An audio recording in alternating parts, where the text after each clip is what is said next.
Hello, welcome to Levant TV Headlines. The Syrian Observatory for Human Rights says the Islamic State has recruited at least 400 children in Syria in the past 3 months and given them military training and hardline indoctrination. Washington is considering launching airstrikes, possibly within days, to back up Iraqi forces battling to recapture Tikrit from the Islamic State group. A television station run by Yemen's rebels says Houthi fighters and their allies have seized an airbase where US troops and Europeans advised the country in its fight against Al-Qaeda. Yemen's embattled President Abd Rabbu Mansour Hadi asked the United Nations Security Council to authorize a military intervention in support of his government. And counter-terrorism squads have prevented 230 suspected jihadis from departing Australian airports for the Middle East this month, including at least 3 teenage boys. And now let's have a look at top headlines in today's newspapers in the Middle East. Starting from the United Arab Emirates, the Khalij Times leads reporting that rival Yemeni factions have agreed in principle to hold reconciliation talks in the Qatari capital Doha, but no date has been set yet. The paper also reports that schools and even parents are covering up drug-related crimes among students in Sharjah, according to an official who was commenting on a report compiled by police's anti-narcotics department. Lebanon's Daily Star leads reporting that former Prime Minister Fouad Senyoura has accused Lebanese and Syrian security services of tampering with the crime scene of former Prime Minister Rafiq al-Hariri's assassination.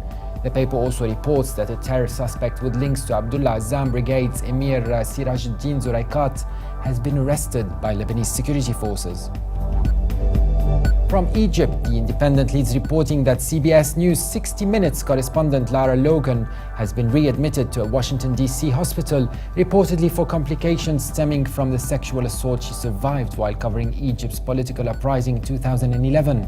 The paper also reports that the Ethiopian irrigation minister said the declaration of principles that was signed between Egypt, Sudan and Ethiopia in Khartoum is a political agreement unrelated to the technical aspects of the Renaissance Dam, and the signing it will not reduce the storage capacity of that dam. Now let's have a look at top Middle East headlines from papers here in London.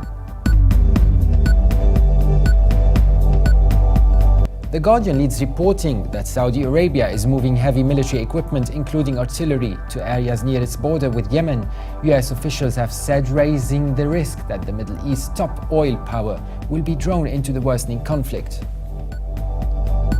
Telegraph leads its Middle East news section reporting that Gonshi Ghavami, the British-Iranian woman who was jailed for attending a men's volleyball match in Tehran, has had all further charges against her dropped and agreed to pay a fine of 10 million tumans. However, a 2-year ban on her leaving Iran remains in place. The Independent leads Middle East news section reporting that the enmity between Washington and Jerusalem deepened yesterday as reports claimed Israel had spied on US-led talks on Iran's nuclear program. The Israeli Defense Minister Moshe Yaalon was forced to deny the claims, saying there was no way that the spying had taken place. And now international papers. From Beijing, the Global Times leads reporting that the Islamic State has claimed responsibility for attacks on eastern city of Benghazi on Tuesday, which killed 12 and wounded dozens, as several ISIS-affiliated groups in Libya have posted a video on social media websites showing a series of suicide bombings in Benghazi. And finally, from the United States, the Washington Post reports that Yemen's embattled President Abd Rabbu Mansour Hadi was pushed deeper into crisis after fleeing a last-ditch refuge as advancing Shiite rebels seized a key airbase in a push to overrun the country's second-largest city. The whereabouts of Western allied Mansour Hadi was not immediately clear. For more updates, please visit levant.tv.